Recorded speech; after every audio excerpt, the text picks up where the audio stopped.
이 시간 우리에게 주시는 말씀은 갈라디아서 5장 16절로 26절 말씀입니다.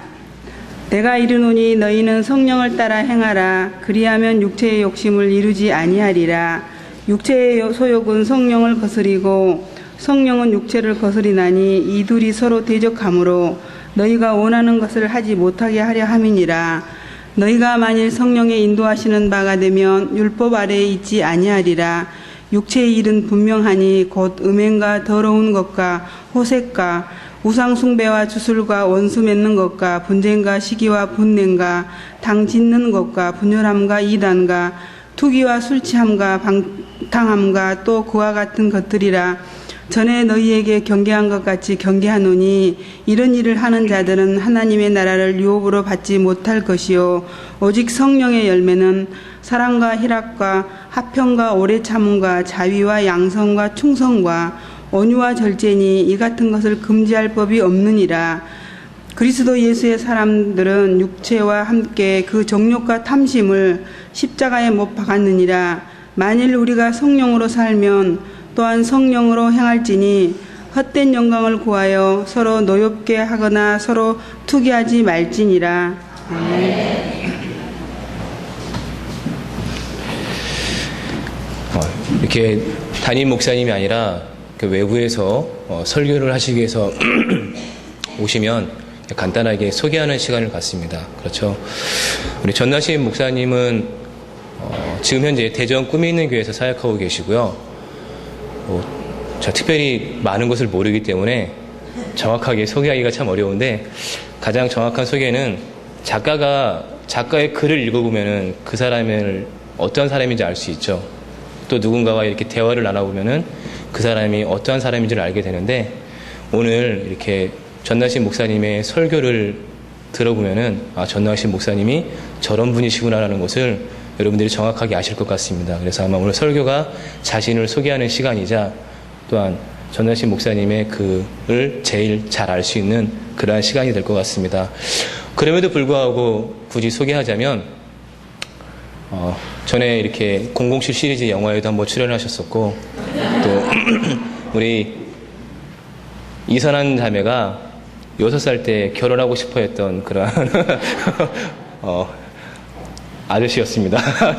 이 시간에 우리 육체의 욕망과 성령의 원하심이라는 제목을 가지고 나오셔서 귀한 말씀 전해주실 건데요. 그래도 나오실 때 우리 박수로 환영하도록 하겠습니다.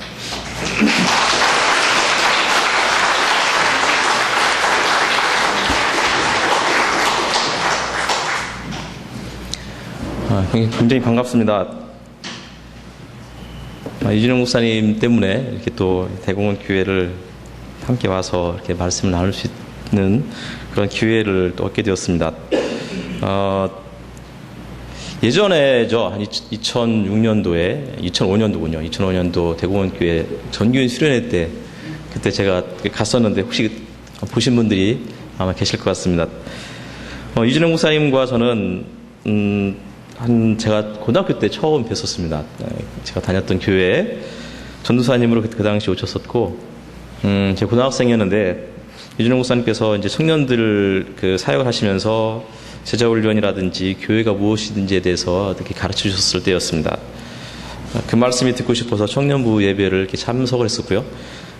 그리고 나서 목사님께서 이제 교회를 개척하셨을 때 91년도입니다. 그때 이제 저도 조금 몇 달 뒤에 방을 하나 주신다고 오라고 그래서 그때 같이 들어가서 살게 되면서 이준영 목사님과 같은 교회를 이룬 적이 있었습니다. 그 당시는 그 유성여고라고 굉장히 이게 논밭밖에 없었던 그곳에 농가 하나를 얻어가지고 가장 큰 방은 목사님 가정이, 그리고 거기서 예배를 드렸고요. 그리고 이제 두 번째 방은 전도사님 부부의 방이었고요. 그 문간 쪽에 이제 제일 작은 방은 제가 사용했던 방이었습니다.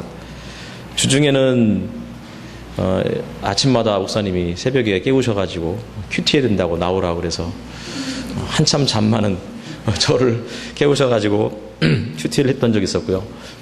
그리고서 이제 또 낮에는 그 텃밭이 있었어요. 그래서 목사님이 텃밭을 읽으실 때 저는 좀 자고 싶은데, 좀 쉬고 싶은데 목사님 꼭 불러가지고 물 주라고 그러시면 물 몇 번 주다가 원래 눈치 봐서 방으로 쏙 들어가고, 그리고 또 주일 아침이 되면 화장실이 재래식이었습니다. 그래가지고 목사님이 저한테 화장실 청소를 맡기셔서 이제 막 특히 여름에는 굉장히 이 바닥에서 막 꾸물꾸물 올라오는 수많은 그 구더기들 때문에 코를 막고 구역질을 참으면서 이렇게 청소를 했던 그런 적도 있었습니다. 그렇게 하면서 청년 20대를 이렇게 보냈고요. 그러다가 거기서 결혼도 했고, 결혼하고 아이까지 낳고, 그래서 2001년도에 이제 목양교회를 떠나게 되었습니다. 떠나서 저는 이제 공부를 하러 이제 영국을 갔고, 그리고 이제 얼마 뒤에 이준일 목사님은 필리핀으로 가셨다가 이제 대구원교회로 오셨었죠. 어쨌든 이준일 목사님은 저에게 있어서는 굉장히 그 영적인 그러한 어떤 멘토라고 이렇게 말씀을 드릴 수 있습니다. 굉장히 중요한 사람이었고, 저의 그 신학적인 그리고 신앙적인 그런 사고나 그런 생각들을 이렇게 다듬어가는 데 있어서 굉장히 어떤 기본적인 기초를 다져주시는 그런 분이었고, 또 더 중요했던 것은 그리스도인으로서 살아가는 것이 무엇인지를 이렇게 말씀으로 그리고 삶으로 보여주셨던 분이었습니다. 그냥 갑자기 생각 떠오르는 건데, 늘 이제 목사님도 목사님이시지만 사모님이 한 번도 저를 이렇게 싫은 내색 안 하시고 이렇게 맞이해 주시고, 항상 이렇게 밥을 같이 먹는 거라든지 뭐 기타 등등 어려운 일 있을 때마다 늘 이렇게 변함없이 이렇게 품어주셨던 그러한 분이셨습니다. 이준호 목사님께서 필리핀에 아마 선교여행을 다녀오신 다음에 몸이 굉장히 안 좋으셨을 때였어요. 여름이었고요. 근데 저는 그때 이제 아르바이트를 해서 용돈을 벌었던 때였습니다. 그래가지고 목사님 몸이 안 좋다는 말씀을 듣고, 또 이준호 목사님이 개고기를 워낙 좋아하신다는 이야기를 익히 알고 있었기 때문에 유성 시장에 나가서 고기를 제가 직접 사가지고 들고 오는데 얼마나 막 냄새가 나는지요. 그리고서 이제 사모님한테 그걸 전달해드리고, 저는 사모님이 해주시는 밥을 못 먹겠더라고요. 혹시 그 밥에 돼고기가 조금이라도 들어갔을까봐. 짜장면을 한번 해주셨었는데요. 개고기를 전달해준 다음에 그 짜장에 고기가 들어가 있는데 이게 혹시 개고기가 아닐까 싶어서 짜장면도 안 먹으려고 했던, 결국 이준호 목사님이 제가 개고기를 워낙 안 좋아하는 걸 알고서 결혼을 하면서 저를 데리고 나서 개고기 수육을 사주시면서 이거는 꼭 먹어야 된다. 장가갈 때 이걸 안 먹고 가면 큰일 난다 그래가지고 그때부터 처음 맛을 들인 개고기가 지금도 1년에 한두 번씩 먹고 있습니다. 저는 여러분과 함께 오늘 갈라디아서 6장에 있는 말씀을, 5장과 그리고 이제 전체적인, 좀 이따가 오후에는 갈라디아 전체적인 이야기를 가지고 바울이 갈라디아서에서 우리들에게 정말 해주고 싶었던 이야기가 무엇인지를 함께 나누려고 합니다. 사람들은 본능적으로 자신을 지켜가기 위해서 여러 가지 어떤 그 방어 기제라고 어떤 메커니즘을 형성을 하는데, 가장 두드러진, 가장 보편적이고 1차원적인 그 현상이 뭐냐면, 나와 다른 사람들, 우리 흔히 말하는 타자라고 그러죠. 그런 타자를 차별하고 배격하고 몰아내고 그러면서 나를 지키려는 그런 현상들이 있다고 합니다. 이것은 뭐 제가 만들어낸 이야기가 아니고 심리학자들이 하는 이야기입니다. 락강이라는 유명한 프랑스의 철학자이자 그 심리학자였던 그 사람은 욕망 이론을 통해서 사람이 어떻게 어떠한 단계로 자아를 찾아가는지를 이렇게 설명했는데, 첫 번째는 그러니까 아이를 통해서 한번 설명을 했어요. 다른 이야기는 너무 어려워서 무슨 말인지 잘 모르겠지만 그것은 대충 알겠더라고요. 무슨 얘기냐면, 어린 아이가 태어났을 때 거울을 처음 보면 거울 속에 비친 자신의 모습을 자기라고 인식하지 못한다고 합니다. 항상 거울 속에 있는 비친 자기의 모습을 보면서도 저 사람이 누구일까 호기심을 갖고 쳐다본다는 것이죠. 그러다가 어느 정도 나이가 먹으면 어떻게 해요? 이제는 거울 속에 있는 자신이 그 사람이 나인 것을 알아가는 거죠. 그런데 늘 거울 속에 비친 자신의 모습을 만족하지 못한대요. 그래가지고 가능한 거울 속에 비친 나의 모습이 좀 좋게 보이기 위해서 그대로 자신의 모습을 보여주는 거울이 아니라 다른 거울을 원한다는 거죠. 그러다 나중에 이제 좀 더 나이를 먹고 성숙해지면 그냥 자신의 그 모습을 이렇게 순순히 받아들이는 그런 이야기를 했었습니다. 그러니까 나를 다른 사람과 내가 다르다는 이유 때문에 그를 배격하고 내 공동체에서 혹은 내 삶의 영역에서 몰아내는 삶은 결국은 굉장히 저차원적인, 이게 유치한 삶의 그러한 수준이라는 것이죠.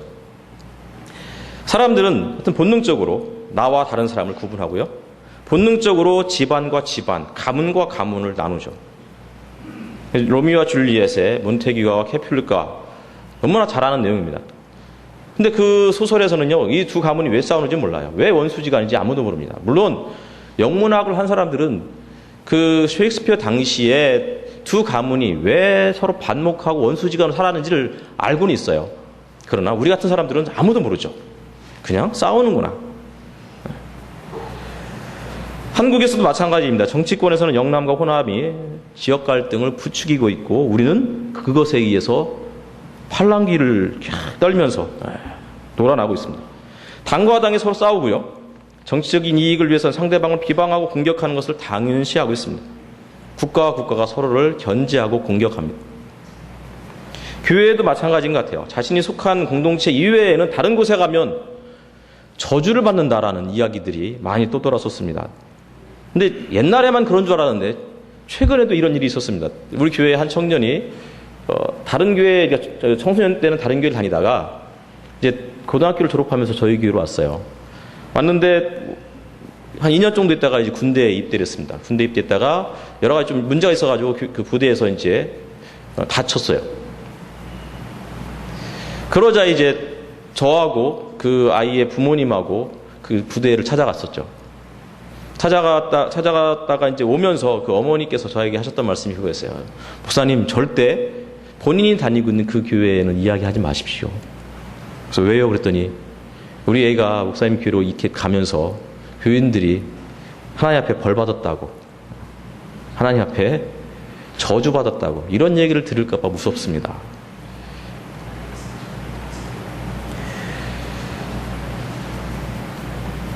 교회에, 내가 속한 교회 이외에는 구원도 없고 축복도 없다라고 생각하는 것이죠. 교회 안에서도 마찬가지예요. 교회 안에서 철저히 나누려고 합니다. 남자와 여자를 나누려고 그러죠. 그렇죠? 그래서 옛날에는 남자가 앉는 좌석, 여자가 앉는 좌석. 그리고 부자들과 가난한 사람들을 나누려고 합니다. 그 다음에 잘생긴 사람과 못생긴 사람을 또 나누려고 그러죠. 그래가지고 잘생긴 사람들끼리만 모이고 못생긴 사람들끼리는 잘 안 모여요 또.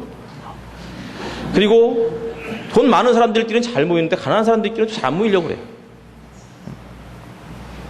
궁색해 보이는 게 싫은 거죠. 영구단지 한 교회 목사님이 그런 말씀 하셨어요. 자기 교회에 99%가 다 박사래요.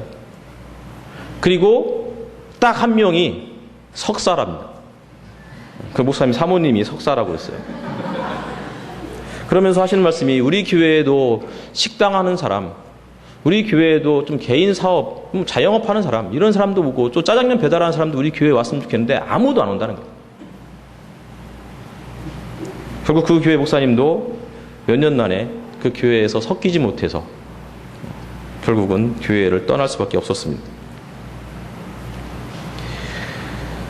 교회 안에는 특별한 영적인 능력을 받은 소수의 사람들만이 하나님의 온전한 뜻을 분별하고 일반적인 사람들은 하나님의 뜻을 잘 모른다라고 생각합니다. 그래서 특별히 하나님의 계시를 받은 사람들만이 하나님의 말씀을 전해야 되고 그냥 평범한 사람들은 오로지 목사님께서 해주신 말씀을 다 들어야 되는 거예요.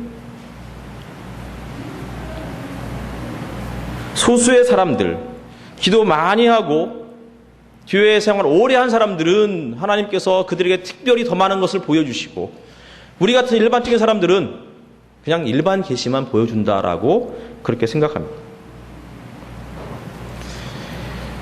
사람이 서로를 구별하는 이유가 좀 전에 말씀드렸듯이 자신의 정체성, 자신의 공동체의 결속을 위해서 그렇게 차별하는 것이죠.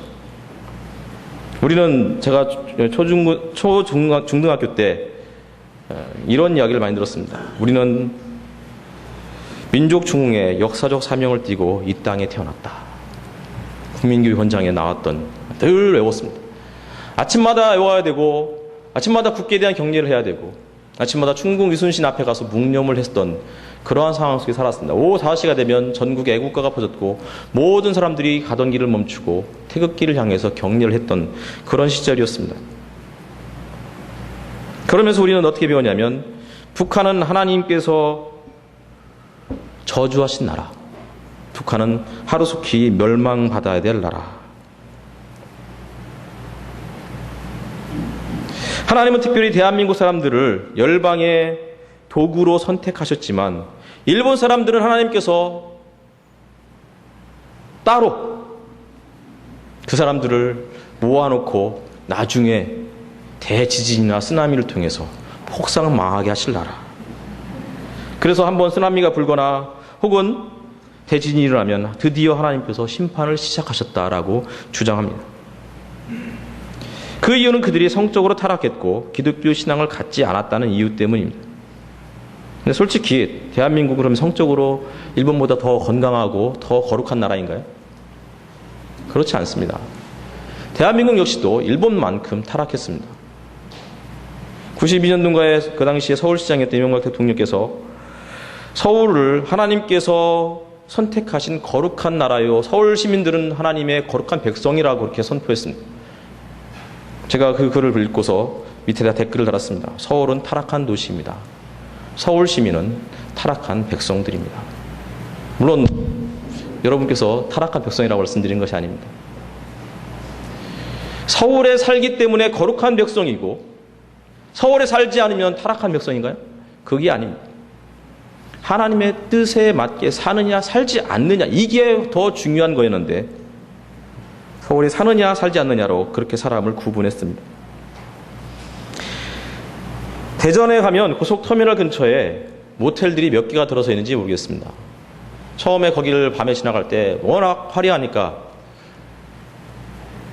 우리의 큰애가 지나가면서 아빠 저기가 디즈니랜드냐고 이렇게 물어봤었습니다. 어느 날은 한번 이제 그 대낮에 거기를 지나가는데요. 눈을 뜨고 지나갈 수가 없는 거예요. 간판들이 왜 여자들이 다 이렇게 옷을 벗고서 누워있는지. 이게 대한민국의 현실입니다. 유태인들도 그랬습니다. 자신들의 민족성, 자신들의 종교의 정체성을 지키기 위해서 그렇게 노력했던 사람들이었습니다. 유태인들이 되기 위해서는 나름대로 기준을 정해놓고서 적어도 유태인은 이것을 지켜야 되고 그것을 지키지 않으면 유태인이 아니거나 혹은 타락한 백성이라고 이야기했습니다. 그 중에 가장 대표적인 세 가지가 있었는데 첫 번째는 할례였고 두 번째는 절기였고 마지막으로는 음식법이었습니다. 다른 것들은 뭐 자세히 설명하기는 그렇고요. 나중에 오후 시간에 조금 더 설명하고 그냥 할례에 대해서 한번 생각해 보겠습니다. 할례는 뭐죠? 할례는 유대인들이 태어난 남자아이들 중에서 8일 만에 남자의 성기의 표피를 잘라내는, 그러면서 이 사람은 정결한 백성이다라는 그런 표식, 통과 의례였습니다. 근데 왜 유대인들 그렇게 이 할례에 집착하는 걸까요? 바울도 예수 믿기 전에 자신을 소개할 때 어떻게 소개했는지 한번 빌립보서 3장 한번 찾아보겠습니다. 빌립보서는 그 갈라디아서 다음 했어요. 빌립보서 3장 5절.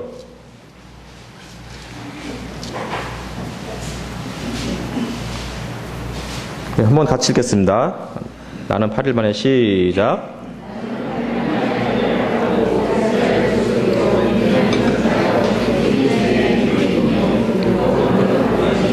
네. 자신을 소개할 때 자기가 예수를 믿기 전에 자신의 정체성을 이렇게 표현하는 거예요. 뭐라고 했어요? 난지 8일 만에 할례를 받은 사람이다. 나는 거룩한 백성이었다. 이걸 이야기하는 거죠. 그 다음은 뭐예요? 그 다음은 이스라엘의 족속이다. 같은 말인 거예요, 사실은. 그런데 그 중에서도 베냐민 지파래요. 북이스라엘에 속했던 사람이 아닌 그래도 남유다 전통에 속했던 사람이다. 히브리인 중에 히브리인이다. 율법으로는 바리새인이다. 철저하게 자기 자신을 지켜가기 위해서 다른 사람들을 무시했던 사람들의 삶의 모습들을 대표적으로 보여주고 있는 것입니다. 바울도 예수를 믿기 전에는 유대교에 속했을 때 할례를 대단히 중요하게 여겼던 것이죠. 할례가 왜 이렇게 중요했느냐고요? 왜냐하면 할례를 통해서 나의 거룩함을 증명해내기 위해서 다른 사람, 타자의 부정함을 강조해야만 했기 때문입니다. 우리 사무엘상 한번 보겠습니다. 사무엘상 17장입니다. 구약성경 사무엘상 17장.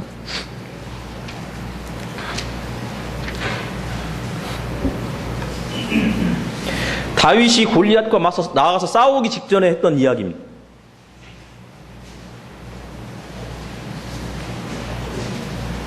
(26절입니다) 한번 같이 읽겠습니다. 사무엘상 17장 26절. 자, 시작. 다윗이 곁에 서 있는 사람들에게 말하여 이르되 이 블레셋 사람을 죽여 이스라엘의 치욕을 제거하는 사람에게는 어떠한 대우를 하겠느냐? 이 할례 받지 않은 블레셋 사람이 누구이기에 살아계신 하나님의 군대를 모욕하겠느냐? 블레셋 사람을 향해서 뭐라고 했어요? 할례 받지 않은 하나님의 살아계신 군대를 모욕하는 자라고 했습니다. 이와 같이 유대인들의 할례는 거룩한 백성과 부정한 백성을 구분하는 기준이었습니다. 또한 두 번째는 절기였고 세 번째는 음식법이었습니다. 제가 예전에 이스라엘을 여행했을 때의 일입니다. 제 후배와 함께 10박 11일 동안 이스라엘을 다녀왔었습니다. 베들레헴에 가서 렌트를 해가지고 차를 렌트를 해서 이제 이스라엘 전역을 돌아다니는 여행이었습니다. 차를 렌트를 했는데 베들레헴은 팔레스타인 사람들이 살아가는 동네입니다. 그러니까 당연히 그 차도 팔레스타인 차이죠. 그래서 그 차를 빌려서는 예루살렘까지 왔습니다. 베들레헴과 예루살렘은 뭐 불과 몇 킬로밖에 안 되기 때문에 금방 왔어요. 근데 그날이 공교롭게도 이제 안식일이 시작되는 금요일 오후였습니다. 아무 생각 없이 차를 몰고 유태인 마을을 지나가는데 그때가 이제 저녁 해가 질 무렵이었습니다. 사람들이 우리를 향해서 손가락질을 하고 그리고 욕을 하고 심지어는 어떤 사람은 돌을 던지는 사람도 있었습니다. 그래서 왜 사람들이 갑자기 우리한테 저럴까 하고 생각해 봤더니 나중에 보니까 그날이 안식일이 시작인 거예요. 거룩한 날에 부정한 사람들의 동네에 가서 차를 빌려가지고 자기 마을을 들어온 것 때문에 유대인들이 분개했던 것이었습니다. 어떻게 그걸 알 수 있을까요? 유대인들은 영적으로 뛰어난 사람들이라서요. 저 차가 베들레헴, 그러니까 팔레스타인 사람들의 차인지 아닌지를 다 알 수 있어요. 팔레스타인 사람들은요, 번호판이 노래요. 노란색에다가 검정색으로 글씨를 써놨죠. 그리고 유태인은 흰 바탕에 검정색으로 글씨를 써놨습니다. 한 마을에 가도 유태인과 팔레스타인 사람들이 같은 마을을 이루며 살아가는 그 동네도요, 저기 유대인이 사는 마을인지 아닌지를 다 알 수 있습니다. 집집마다 위에 정화조가 다 이렇게 있는데 흰색은 유태인의 집, 노란색은 팔레스타인 사람의 집입니다. 팔레스타인 사람들이 노란색으로 만들고 싶어서 만드는 게 아니에요. 그렇게 안 하면 안 되게끔 이스라엘의 법이 이렇게 되어 있습니다. 이스라엘은 지금은 분리장벽, 고립장벽을 만들어서 약 9m 높이로 콘크리트 벽을 만들어 놨습니다. 그래서 팔레스타인 사람들이 살아가는 동네와 유태인들이 살아가는 동네를 철저히 막아놨습니다. 팔레스타인 사람들이 이 앞을 지나가는데 걸어가면 5분이면 갈 거리를 돌아서 하루 종일을 걸쳐서 군인들의 검열을 받고 온갖 성적인 치욕도 다 견뎌내면서 와야 자기가 원하는 그 동네에 가곤 하는 것이 오늘날의 현실입니다.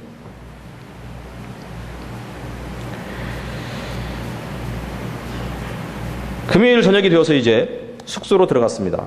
저희가 묵었던 호텔에 갔는데 호텔 이제 식사를 하러 갔더니 거기에 수많은 유태인들이 시커먼한 옷을 다 입고 식당으로 몰려들기 시작했습니다. 밥을 먹다가 굉장히 특별한 경험이다 싶어서 후배와 함께 인터뷰를 좀 하자 그랬습니다. 인터뷰를 하러 갔죠. 그랬더니 그 유태인이 저한테 인터뷰는 해도 되는데 녹화는 안 됩니다. 그래서 왜 안 되죠? 이렇게 물었더니 카메라를 일시키는 거 아닙니까? 카메라가 일하는 것은 안식일법을 어기는 거기 때문에 안 된다고 그럽니다. 자기의 얼굴이 녹화 당하는 거잖아요. 안 된다는 겁니다. 그러면 인터뷰를 하겠습니다. 했더니 인터뷰는 해도 되는데 메모는 안 됩니다. 그러더라고요. 그래서 제 기억력이 별로 안 좋아서 좀 얘기하다가 다 자꾸 잊어버려가지고 결국 좀 이야기하다가 말았습니다. 물론 더 결정적인 원인은 영어가 딸렸죠. 밥을 먹고 나서 이제 숙소로 들어가기 위해서 엘리베이터를 탔습니다. 그랬더니 엘리베이터에 저와 후배뿐만 아니라 유태인들도 탔습니다. 저희는 숙소가 7층이어서 7층 버튼 눌렀는데 옆에 있는 사람이 13층 같은 10층인가를 눌러달라고 했어요. 그래서 제가 당신이 더 가까운 데 누르라고 그랬더니 안식일이라서 누르면 안 된다고 저한테 이야기했습니다.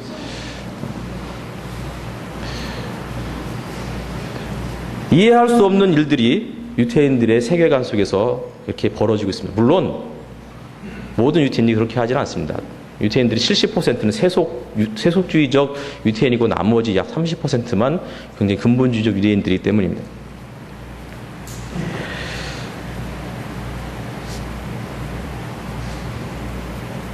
일장을 한번 잠깐 보겠습니다. 갈라디아서 1장.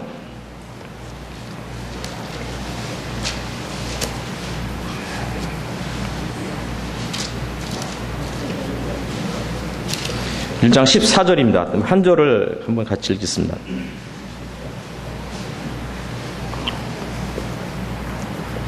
(14절) 시작.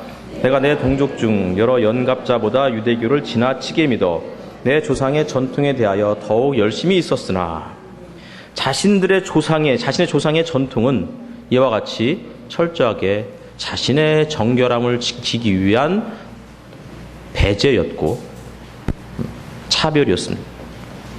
유대인의 집에 가면요, 그릇이 두 종류가 있습니다.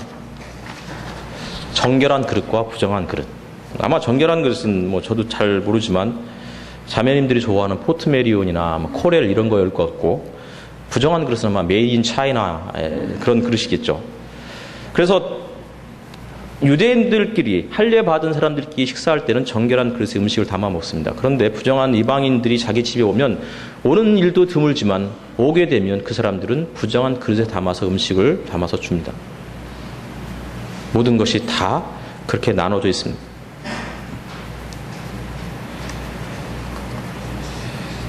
그런데 갈라디아서에서 바울은 그러한 철저한 분리, 철저한 차별, 배제, 이것이 기독교의 전통, 예수 그리스도께서 우리에게 보여주고자 하셨던 메시지의 핵심이 아니라 그리스도의 십자가는 모든 차별을 극복하는 하나님의 사랑의 절정이다라는 것을 말씀해 주고 싶었던 것 같습니다. 그래서 우리가 아까 처음 읽었던 5장 16절 이하에 보면 성령의 소욕, 혹은 원래 똑같은 단어입니다. 성령의 욕망과 육신의 욕망, 두 가지로 이렇게 나눠져 있습니다. 성령이 원하는 것은 무엇이고 육신이 원하는 것은 무엇이냐. 육신의 소욕을 먼저 이야기하는데 그것이 뭐냐면 18절입니다. 19절이죠. 육체의 일은 분명하니 곧 음행과 더러운 것과 호색과 우상숭배와 주술과 원수 맺는 것과 분쟁과 시기와 분냄과 당짓는 것과 분열함과 이단과. 근데 이 모든 것들은 한마디로 말하면 차별입니다. 사람을 사람으로 존중하지 않는 것에서 나오는 것입니다. 왜 음란함이 나올까? 왜 호텔에 들어가서 젊은 대학생을 불러놓고 옷을 하나도 걸치지 않고 왜 그런 회개망측한 일을 할까요? 그 여자를 사람으로 인정하지 않기 때문입니다. 사람을 사람으로 존중한다면 절대 그럴 수가 없습니다. 예수께서는 유태인들이 그토록 차별했던, 무시했던 사마리아를 찾아가셨습니다. 요한복음 3장 마지막에 보면은 침례 요한의 입을 통해서 요한이 뭐라고 하냐면 정결한 신부에 대한 이야기가 나옵니다. 정결한 여인. 그리고 나서 4장에는 부정한 여인, 유태인이 그토록 차별했고 무시했던 부정한 여인인 사마리아 여인이 나옵니다. 그러면 우리는 그 사람의 작가의 의도를 파악해야 됩니다. 예수님은 우리에게 정결하다고 말씀하고 있는데 인간은 끊임없이 우리보다 연약한 자들을 희생양을 찾아서 그에게 죄를 뒤집어 씌우고 그를 차별하는 그런 삶을 살아가는구나 알 수 있어야 됩니다. 예수님은 그 여인에게 찾아가서는 너 무슨 죄 졌지 말씀하지 않았습니다. 너 사마리아 여인이지 말씀하지 않았습니다. 그냥 찾아가셔서는 그 여인의 필요에 대해서 함께 이야기를 나눴습니다. 그리고 그 여인은 예수님 때문에 자기가 메시아를 만났다고 확신하는 순간 물동이를 버려두고 자기의 성으로 돌아가서 내가 메시아를 만났다라고 이야기했습니다. 그러자 그 소가성에 있는 사람들이 예수께 달려나와서는 자기 마을에 유하여 주십시오 부탁을 했고 예수께서 그 마을에 이틀을 유하셨다라고 되어 있습니다. 요한복음에는 유하다, 머물다라는 단어가 굉장히 중요한 단어입니다. 요한복음 1장에는 말씀이 육신이 되어 우리 가운데 거하심에 거한다 이 단어가 헬라어의 쉐키나라는 단어입니다. 구약에는 하나님의 임재가 임하는 장소, 지성소에 쉐키나 현상이 일어났었습니다. 그래서 철저하게 유대인들은 그것을 거룩하게 지키기 위해서 다른 세계를 다 부정하다고 이야기했었습니다. 그런데 예수님은 진정한 거룩이 무엇인지를 요한복음에서 말씀해 주고 있는데 그것은 무엇이냐면 말씀이 육신이 되어 우리 가운데 거하는 거죠. 우리는 부정한 백성이었습니다. 우리는 할례받지 않은 부정한 사람들이었습니다. 사마리아 여인, 예수님은 그 여인과 함께 있었고 사마리아 땅에서 이틀을 유하시면서 그 땅을 거룩한 땅이라고 선언해 주고 있는 것입니다. 예수님은 가늠한 여인과 함께 있었고요. 실로암 연못가에서 사실은 실로암 연못가는 아니죠. 가늠한 여인 때문에 돌에 맞을 뻔한 예수님께서 성전 밖으로 나가셨다가 성전 밖에 있었던 소경을 만나서는 그의 눈을 뜨게 하신 다음에 실로암 연못가로 보내셨습니다. 실로암 연못가는 성전 안에 있었고 소경은 성전 밖에 있었습니다. 예수님은 끊임없이 사람들을 분리하는 삶이 아니라 하나로 만드는 작업들을 해 나가셨던 것입니다. 우리는 그런데 끊임없이 나의 거룩함을 유지하기 위해서 희생양을 찾는 것이죠. 희생양은 예수 그리스도 한 분으로 족해야 합니다. 다른 그 누구도 우리 인간의 희생양이 되어서는 아니 됩니다. 원수를 맺지 마십시오. 분쟁하지 마십시오. 다른 사람을 시기하거나 다른 사람에게 분을 내거나 당짓는 것 하지 마십시오. 일부 예배 때 너무 길게 해서 많은 분들이 당황해 하시는 것 같아서 많이 줄이고 건너뛴 다음에 이제 말씀을 이렇게 한 두 가지 정도만 이야기하고 마무리를 하려고 합니다. 지난 겨울에 레미제라블이라는 영화를 보았습니다. 청년들과 함께 영화를 보고 그 영화를 마지막 장면에서 뜨거운 눈물을 참느라고 많이 애를 먹었었습니다. 청년들이 자기들이야 젊으니까 눈물 흘려도 되는데 목사님이 눈물을 흘리나 안 흘리나 계속 쳐다봤던 것 같습니다. 끝나고 나서 제가 가만히 있었더니 한 자매가 저한테 와서 목사님 왜 영화를 보다가 훌쩍거리세요? 그러더라고요. 그 영화를 본 다음에 레미제라블 책을 사서 겨울방학 때 읽었습니다. 가석방으로 출소된 장발장이 고향으로 달려갑니다. 머나먼 길이었기 때문에 이제 한 마을에 들러서 하루 추운 그 밤을 좀 이겨보고 싶어서 돈은 다 있는데 그러니 나에게 숙소를 먹을 것과 묵을 방 하나만 주십시오. 그랬더니 아무도 그 사람을 받아주지 않았습니다. 왜냐하면 그는 전과자라는 좋은 글씨를 갖고 있었기 때문입니다. 심지어는 계집까지 싸가는데 물론 처음에 그게 계집인지 몰랐죠. 시커먼 이제 너무 깜깜한 밤에 어딘가를 찬 이슬을 좀 피하기 위해서 기어들었는데 거기가 개가 있는 집이었습니다. 그래서 그 개가 갑자기 찾아온 불청객 때문에 너무나 놀라서 그를 향해서 으르렁거리면서 물려고 달려들었고 장발장 무서워서 결국은 그 집에서 쫓겨나고 말았습니다. 결국은 시내 한복판에 누워서 딱딱한 차디찬 돌 의자에 누워서 잠을 청하는데 한 노파가 성당에서 나왔습니다. 그리고는 왜 이 추운 이 바닥에서 누워 잠을 자고 있느냐 물었습니다. 그때 장발장이 이 마을에 아무도 나를 받아주는 사람이 없습니다. 이렇게 이야기하자 이 노파가 하는 말이 당신은 지금 거짓말하고 있습니다. 이 마을의 모든 사람들이 당신을 받아주지 않은 것이 아닙니다. 적어도 한 사람은 당신을 받아주실 것입니다. 그러면서 성전을 향해서 저기로 가십시오. 그런데 이미 너무 늦은 밤이었기 때문에 성전 문이 굳게 닫혀 있을, 아니 성당이죠. 성당 문이 굳게 닫혀 있을 거라고 예상했을 때 노파는 저 문은 24시간 한 번도 잠기지 않는 문입니다. 용기를 얻어서 이제 그 문을 밀었습니다. 삐그덕 하고 열었더니 거기에는 미리엘 주교와 그리고 두 여인이 함께 식사를 하려고 마침 앉아 있었을 때였습니다.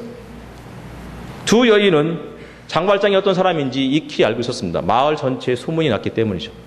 상당히 긴장하고 있었을 때 장발장은 여인에게 손님이 오셨으니 손님을 대접할 수 있는 가장 값진 그릇인 은쟁반과 그리고 그를 위한 은촛대를 가져오십시오. 그리고 그에게 음식을 담아주십시오. 그 음식을 담아서 장발장에게 내어줬습니다. 이 모습이 너무나 의아해서 밥을 먹다가 장발장이 이제 주교에게 묻습니다. 왜 나의 이름을 묻지 않습니까? 내가 어디서 왔는지 다 알고 계시지 않습니까? 내가 이전에 어떤 삶을 살았는지 왜 묻지 않으십니까? 그때 주교가 이렇게 이야기했습니다. 당신은 자신이 누구인지 저에게 밝히지 않으실 수도 있었습니다. 이곳은 저의 집이 아니고 구세주이신 예수님의 집입니다. 저 문은 저곳으로 들어오는 사람에게 이름이 무엇이냐고 묻지 않고 혹시 어떤 괴로움이 있느냐고 묻습니다. 당신은 고통스러워 하십니다. 즉 배고픔과 목마름에 시달리십니다. 잘 오셨습니다. 그리고 저에게 고맙다고 하지 마십시오. 또한 제가 당신을 저의 집에 받아들였다는 말씀도 하지 마십시오. 피난처를 필요로 하는 사람 이외에는 아무도 이곳을 자기의 집이라 할 수 없습니다. 이곳을 지나가시는 당신에게 말씀드리거니와 이곳은 저의 집이기보다 당신의 집입니다. 이곳에 있는 모든 것은 당신의 것입니다. 제가 당신의 이름을 알아야 할 하등의 필요가 있습니까? 게다가 당신이 그것을 저에게 알려주시기 전부터 이미 당신은 제가 아는 이름 하나를 가지고 계셨습니다. 남자가 놀란 듯 눈을 휘둥그레 떴다. 사실입니까? 저의 이름을 벌써 알고 계셨습니까? 그렇습니다. 당신의 이름은 저의 형제라 합니다. 예수 믿는 사람들에게는 형제와 자매 이외에는 아무것도 어떠한 신분이나 어느 나라에 속해 있거나 상관없이 우리는 그리스도인으로서 형제요 자매라고 부르는 사람들인 것입니다. 아브라함 이야기를 하고 마치겠습니다. 이스라엘에는 고대로부터 베두인족들이 있었습니다. 죄송합니다. 베두인족들이 있었는데 이 사람 베두인족들은 먼저 대접하고 나중에 물어라라는 그러한 삶의 속성들, 어떤 전통들 혹은 속담들을 가지고 있습니다. 왜냐하면 떼약볕 아래에서 살아가는 사람들이 먼 여행을 하다가 왔을 때 그 사람이 너 어디서 왔느냐? 너 우리나라 사람 아니지? 너 예수 안 믿지? 예수 안 믿으면 안 받아주고 이렇게 한다면 다 죽을 거잖아요. 그래서 일단은 묻지 않고 먼저 마실 물과 먹을 것을 내어줍니다. 아브라함이 그랬습니다. 아브라함이 유태인의 전통에 의해서 대낮에 잠을 자고 있었습니다. 아브라함이 게을러서 잠을 자는 것도 아니고요. 뭔가 꿈속에서 하나님이 메시지를 들려주실까봐 하나님의 메시지를 듣기 위해서 잠을 자는 것이 아닙니다. 유태인들의 전통은 대낮에는 뜨겁기 때문에 잠을 자는 것이었습니다. 장막에서 잠을 자고 있는데 자기가 있는 그 숙소 근처, 장막 근처에 한 세 남자가 긴 여행, 정말 지난한 그 여행을 하는 과정 속에서 그 접근하고 있는 것을 알게 되었습니다. 아브라함이 눈을 떠서 그들을 향해서 달려갔습니다. 달려가서는 그들 앞에 엎드렸습니다. 그리고는 주여, 주여, 저희 집에 머물러 주십시오. 강권해서 이 세 사람을 자기 집에 데리고 왔고, 그리고 나서 그에게 발씻을 물려주고 그리고 그들에게 극진한 음식을 대접했습니다.